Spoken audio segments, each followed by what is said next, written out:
ici chez vous à l'hôpital Lemera de Panzi, dont vous êtes le médecin directeur. Et puis ici, l'hôpital de Panzi, c'est vraiment le lieu de votre combat en faveur des femmes victimes de violences sexuelles depuis plus de 15 ans. Au bout de 15 ans, docteur, quel est votre constat? Je dois dire qu'il y a beaucoup de choses qui sont passées. Il y a eu des progrès, mais qui ne sont pas encore suffisants, puisque je pense que même si c'est une seule femme qui est violée, on continuera à se battre. Aujourd'hui, on a sensibilisé, mais ce n'est pas encore assez. Et on se rend bien compte que, en fait, ceux qui commettent les viols ou qui fait le combat, utilisent le viol comme une arme de guerre, changent de stratégie du jour au lendemain.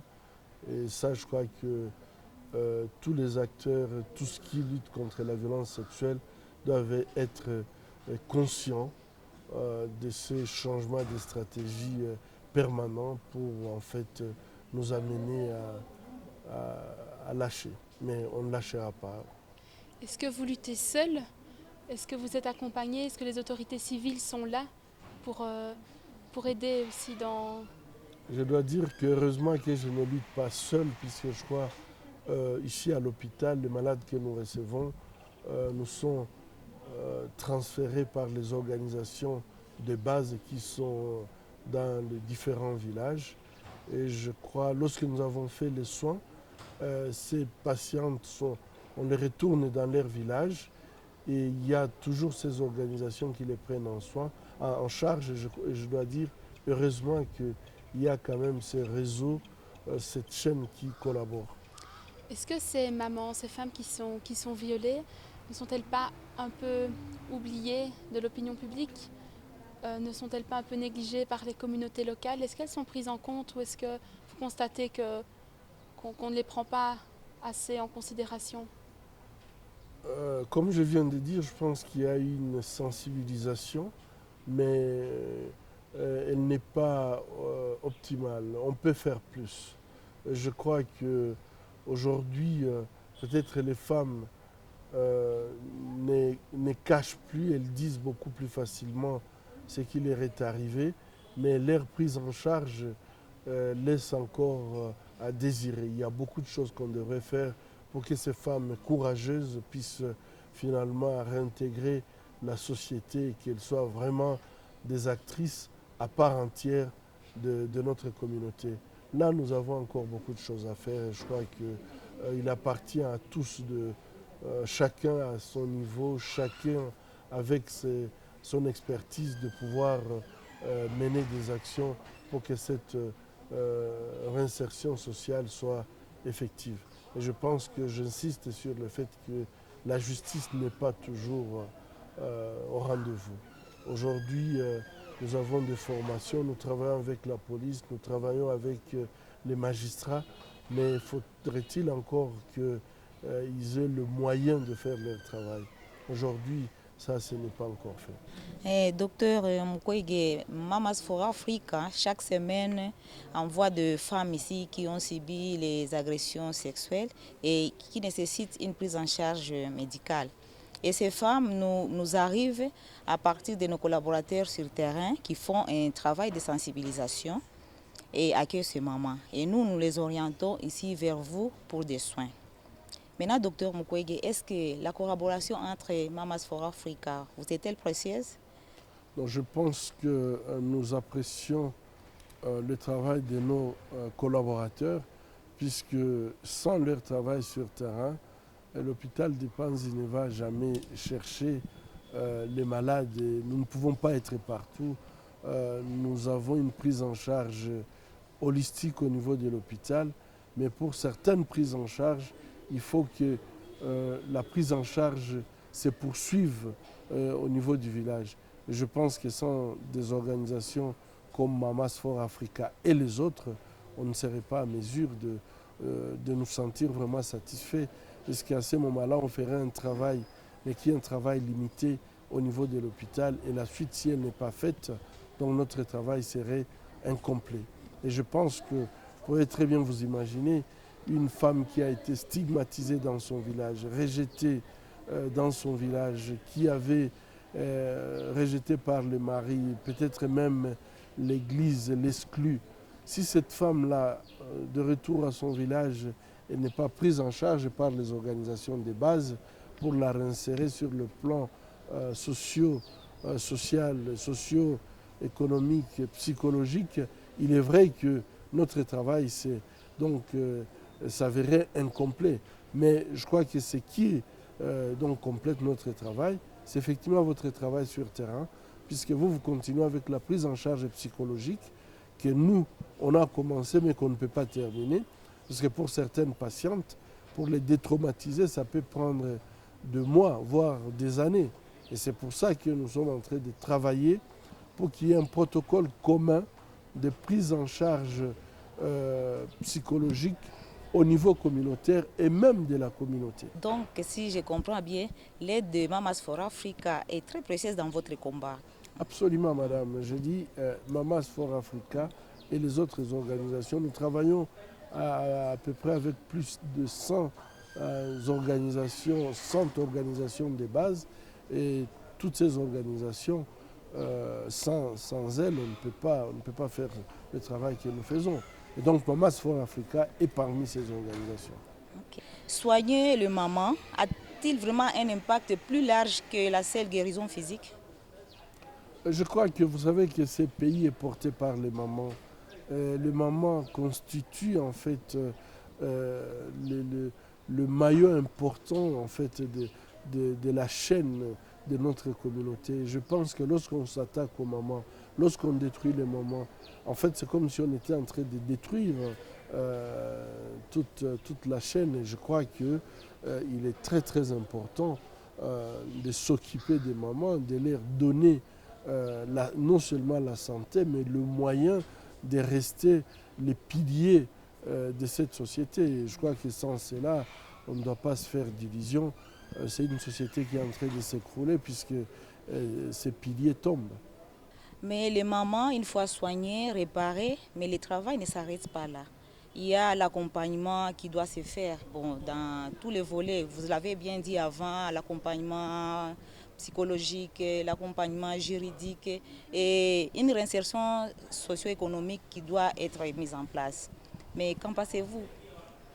Effectivement, je pense que l'hôpital de Panzi, nous travaillons sur 4 piliers. Donc nous avons le pilier médical, nous avons le pilier psychologique, nous avons donc le pilier socio-économique et l'assistance légale. Et donc ces 4 piliers vont ensemble et on ne peut pas prétendre prendre en charge une victime de violence sexuelle si on ignore un de ces 4 piliers.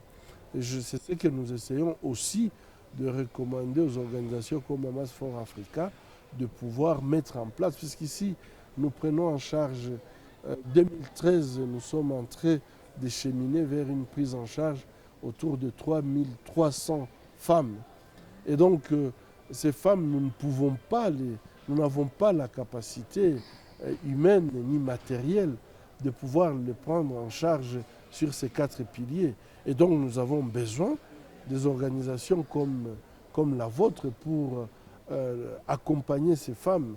Nous accompagnons un petit nombre, peut-être nous pouvons prendre en charge chaque année autour de 1000 femmes sur le plan de la réinsertion socio-économique. Mais ce n'est pas suffisant. Si nous-mêmes déjà nous soignons 3300 femmes à l'hôpital et que seulement 3000 femmes peuvent accéder à une prise en charge socio-économique, ce n'est pas suffisant. Et je crois que le 3300 que nous soignons ici, en fait, représente seulement le sommet de l'iceberg. Parce qu'au niveau de la base, toutes celles-là que vous soignez et que vous ne référez pas ici, ont également besoin de cette prise en charge holistique, donc de ces 4 piliers. Donc je crois que c'est un travail énorme et il faudrait que la communauté nationale et la communauté internationale prennent conscience de la gravité de ce qui est en train de se passer ici. Rien que du 2 mai au 2 juin, nous avions soigné 8 enfants de moins de 1 an, entre 1 an et 12 ans. La seule qui avait 12 ans d'ailleurs, mais les autres avaient moins de 5 ans, qui ont été violés et abandonnés, donc enlevés, violés et abandonnés dans la brousse, avec des lésions inimaginables. Un enfant de 1 an, vous comprenez quel délabrement elle peut subir par les adultes. Et je crois que si la société, la communauté locale ne prend pas conscience par rapport à ça et qu'elle se prenne en charge, je crois que la stratégie de ceux qui commettent les viols est en train de changer pour traumatiser au maximum. Et je crois que là, les bébés, on a eu des enfants de 3 ans, mais les bébés de 1 an, c'est la série que nous avions eue le mois de mai. Quel est le message derrière? Qui est derrière? Je crois que tout ça, c'est ensemble que nous pouvons répondre à ces questions-là.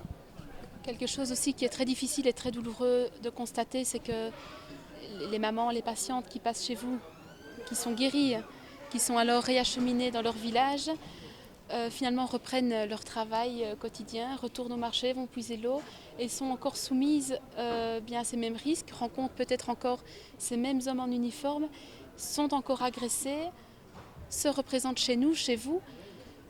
Est-ce que c'est pas un peu difficile pour vous? Est-ce qu'il ne vous arrive jamais de douter? Vous avez été agressé il y a quelques mois, mais vous êtes là, vous êtes revenu, vous recommencez le travail.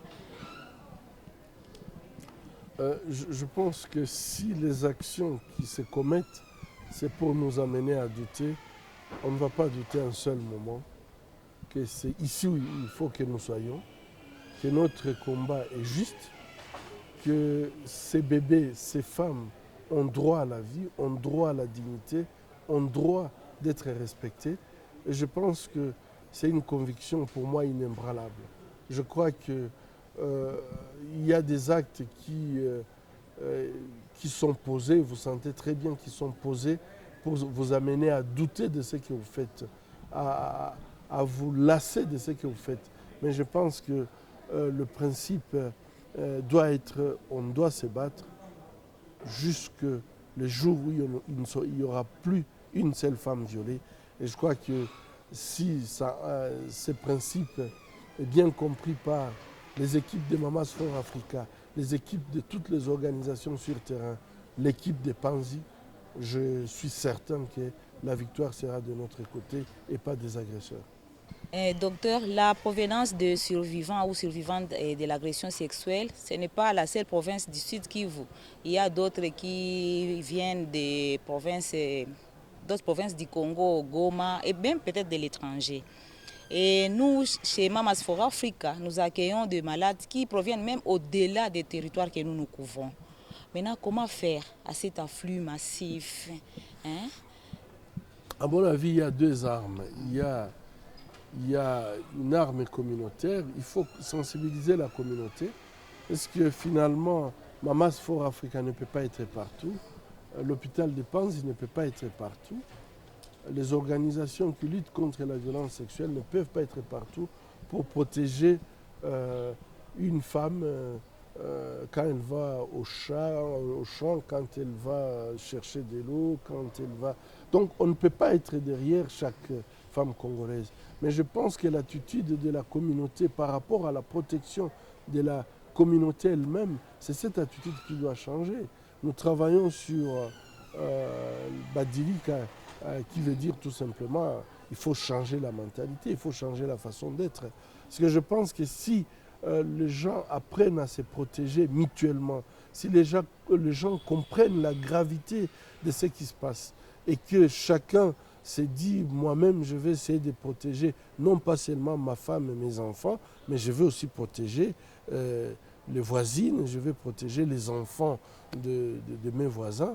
Je crois que c'est la seule façon sur le plan communautaire que ça peut changer. Je crois qu'il y a une nécessité de prise de conscience au niveau des communautés locales.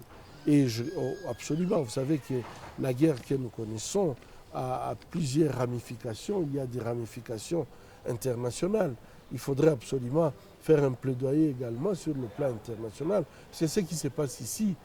Ce n'est pas du tout juste que le monde se taise par rapport à ce qui se passe ici. Je crois qu'il faut leur dire la vérité et peut-être qu'ils ont des informations déformées, une désinformation qui va plus vite que l'information réelle. Et moi, je pense que c'est à ces niveaux, c'est à ces deux niveaux-là, local. Et je crois que nous travaillons également sur le plan national. Il faut que l'autorité congolaise joue son rôle de protéger la population civile. Et ça, ce n'est pas chacun qui va le faire. C'est un des rôles les plus importants du pouvoir en place. Il doit jouer ses rôles.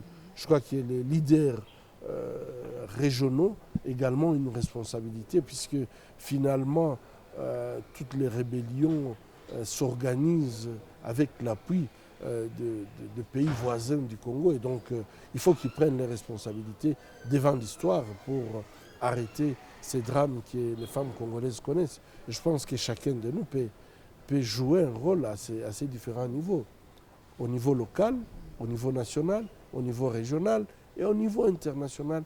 Il y a des choses qui peuvent être faites pour changer ces drames-là.